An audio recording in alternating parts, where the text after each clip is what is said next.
Hi guys, so today we are going to do group vector theory which was given by Thurston and hierarchy theory of Steinberg. Both of these theories are on intelligence. This is your lecture number 29 and previously we have done theories on intelligence which are multi-factor theory, multiple intelligence theory, one factor theory and two factor theory. So now we will do theory number 5 and 6 and after that we will do theory number 8 and 9 and ये जो सारी theories हैं total 9 theories हैं intelligence की, ये मैं एक के बाद एक आपको कराई हैं और ये आपको एक साथ ही वीडियोस में मिल जाएंगी और all this theories are very important और इंटेलिजेंस में हमेशा एमसीक्यू आते हैं. सो मेक श्योर कि you know the theory, name of the theory and name of the theorist and what the theory is all about. Okay, so first we are going to do group factor theory and group factor theory was given by Thurston as I have written here. So this theory is also known as factor analysis theory and this theory is also known as PMA theory, which is prime mental ability theory. Okay, so Louis Thurston came out with the group factor theory in 1937 and he said that intelligence is a cluster of abilities. इसका मतलब कि इन्होंने ये बोला कि जो intelligence है वो किसी एक फैक्टर पे रिलेटेड नहीं है, जैसे कि हमने पहले पढ़ा था जी फैक्टर, एस फैक्टर, फलाना धमकाना. उन्होंने बोला ऐसा कुछ नहीं है, बट जो इंटेलिजेंस है वो क्लस्टर ऑफ एबिलिटीज से बना हुआ है. तो he gave 9 mental abilities and initially there were 7 prime mental abilities and later on he added 2 more. Now we will move on to each one of them one by one.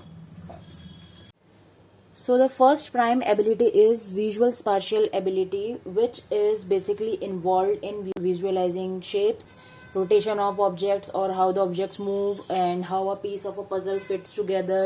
और basically आपका जो imagination है वो कितना अच्छा है, how abstract your imagination can be. Second type की जो आपकी एबिलिटी है that is your numerical ability और numerical ability is involve in doing rapid arithmetic computation and in solving simple arithmetic word problems. ठीक है, बेसिकली आप maths कितना अच्छा करते हो ये आपकी न्यूमेरिकल एबिलिटी होती है. उसके बाद आता है आपका word meaning ability, that is how good you are in comprehending the meaning of the words. ठीक है, और आप कितना अच्छा उसका मीनिंग समझ पाते हो.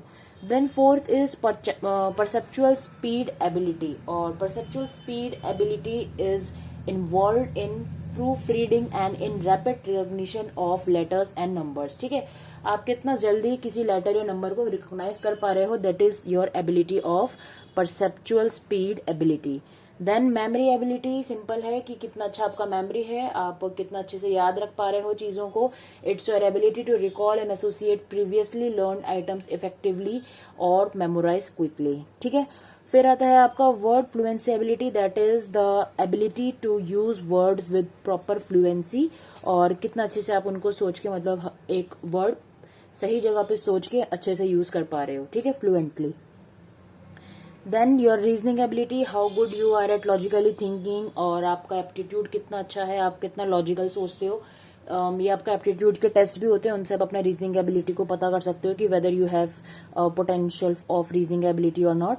और then we have inductive ability. Inductive ability is basically going from specific to general and this is the ability which is required to generalise and it is measured by tests such as letter series वगैरह, number series, word classification, ये सारे test है जिससे आप inductive ability को पहचान सकते हो. And deductive is just opposite of inductive. Deductive is going from general to specific. ठीक है, इसका एग्जाम्पल है जब आप इन जर्नल बात कर रहे हो, अगर आपको बच्चों को अर्थ के बारे में पढ़ाना है एज अ प्लैनेट जियोग्राफी में, तो आप सबसे पहले बात करोगे, जर्नल बात करोगे कि यूनिवर्स है और वहां पे सोलर सिस्टम है, फिर स्पेसिफिक आओगे कि ये हमारी अर्थ है और इसके बारे में हम यहाँ पे बात कर रहे हैं. ठीक है, और उल्टा हो जाता है स्पेसिफिक से जर्नल की आप पहले एक स्पेसिफिक चीज के बारे में बात करते हो, आप एक बड़े कॉन्सेप्ट को समझाने के लिए एक छोटा स्पेसिफिक एग्जांपल देते हो, फिर उस छोटे एग्जांपल से या बड़े एग्जांपल की तरफ जाके इन जनरल जो आपका कॉन्सेप्ट है उसको बच्चों को एक्सप्लेन करते हो. ठीक है, ये आपकी इंडक्टिव और डिडक्टिव अप्रोच होती है. तो ये आपके 9 प्राइम एबिलिटीज थे और इसके अलावा थर्स्टन की theory of intelligence was a major influence on the later theories. और जो लेटर थ्योरीज हैं वो आपकी मल्टीपल इंटेलिजेंस की वो थी बाय गिलफोर्ड, गार्डनर और स्टेनबर्ग, जिसमें से एक थ्योरी हम यहाँ पे पढ़ेंगे. और इसी के बाद थर्स्टन ने एक एटीट्यूड को मेजर करने के लिए थर्स्टन स्केल बनाया था which was developed in 1928 and it was the first formal technique for measuring the attitudes. ठीक है, जैसे कि यहाँ पे बताया रीजनिंग एबिलिटी के लिए आप लॉजिकल थिंकिंग यूज करते हो, उसी को नापने के लिए उन्होंने एक थर्स्टन स्केल बनाया 1928 में और उससे आप अपने एप्टीट्यूड नाप सकते हो, मतलब ये आपको नेट पे भी मिल जाएगा अगर आपको अपना एप्टीट्यूड चेक करना है। तो ये आपका क्रक्स था ग्रुप फैक्टर थ्योरी का, और इसको आप फैक्टर एनालिसिस थ्योरी भी कहते हो, पीएमए थ्योरी भी कहते हो, इस बात का ध्यान रखना। Now we will move on to the triarchic theory of Sternberg, और इनका पूरा नाम था रॉबर्ट स्टैनबर्ग। उन्होंने ये बोला कि जो इंटेलिजेंस है वो 3 पार्ट से बनी है, जो कि आपका हो जाता है कॉम्पोनेंशियल इंटेलिजेंस, एक्सपीरियंशियल इंटेलिजेंस और कंटेक्चुअल इंटेलिजेंस। ठीक है, तो कॉम्पोनेंशियल इंटेलिजेंस का मतलब है एनालिटिकल इंटेलिजेंस, कि आपकी जो एकेडमिक परफॉर्मेंस है वो कितनी ज्यादा अच्छी है इन जनरल, कि मतलब आपका जो प्रॉब्लम सॉल्व करने का तरीका है वो कितना अच्छा है, और आप कितना जल्दी न्यू नॉलेज को एक्वायर कर पाते हो।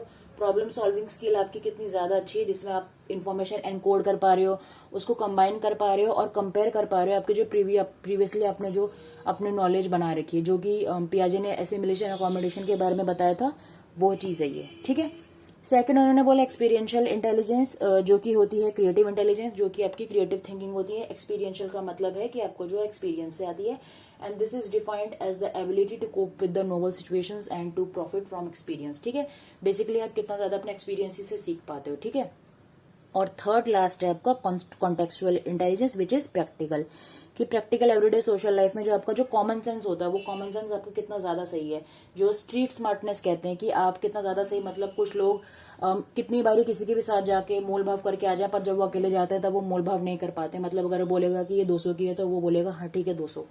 तो ये प्रैक्टिकल इंटेलिजेंस इसको कहते हैं कि आप कितना ज्यादा अपना कॉमन सेंस यूज कर पा रहे हो नॉर्मल डे बाय डे के जो काम है उसमें। ठीक है, और ट्रायर की थ्योरी इतनी सी है, छोटी सी है, इसमें ज्यादा कुछ नहीं है। इन्होंने 3 टाइप्स बताए थे इंटेलिजेंस के, और यही 3 टाइप्स हैं।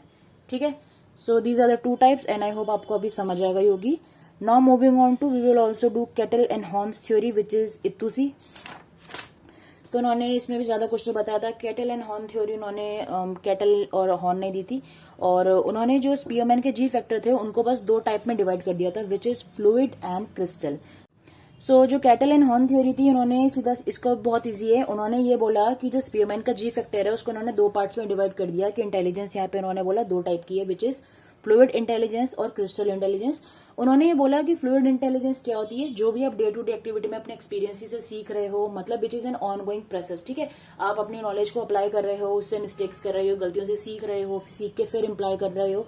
तो जो ये प्रोसेस है इसको फ्लूइड इंटेलिजेंस क्यों बोला, क्योंकि फ्लूइड क्या होता है, जो बह रहा होता है। ठीक है, which is on going process. तो उन्होंने बोला कि ये ऑन गोइंग है और इसीलिए ये आपके शॉर्ट टर्म मेमोरी में जाता है। ठीक है, पर जो क्रिस्टल प्रोसेस है, यानी कि क्रिस्टल इंटेलिजेंस है, वो कौन सी है, वो वाली इंटेलिजेंस है which is already acquired through the environment, और जो आपके लॉन्ग टर्म मेमोरी में जाकर टिक गई है। ठीक है, वो अब चेंज नहीं होगी, वो आपके लॉन्ग टर्म मेमोरी में जाकर टिक चुकी है, वो आपकी एक्वायर्ड है, मतलब वो आपने टेस्ट और ट्रायल मेथड पूरा कर लिया है, आपने सारी गलतियों से सीख लिया है। मतलब आपको पता है कि आप पेन ऐसे पकड़ते हैं, ऐसे ही पकड़ोगे आप। ठीक है, ऐसे करके नहीं पकड़ोगे, ऐसे नहीं पकड़ोगे।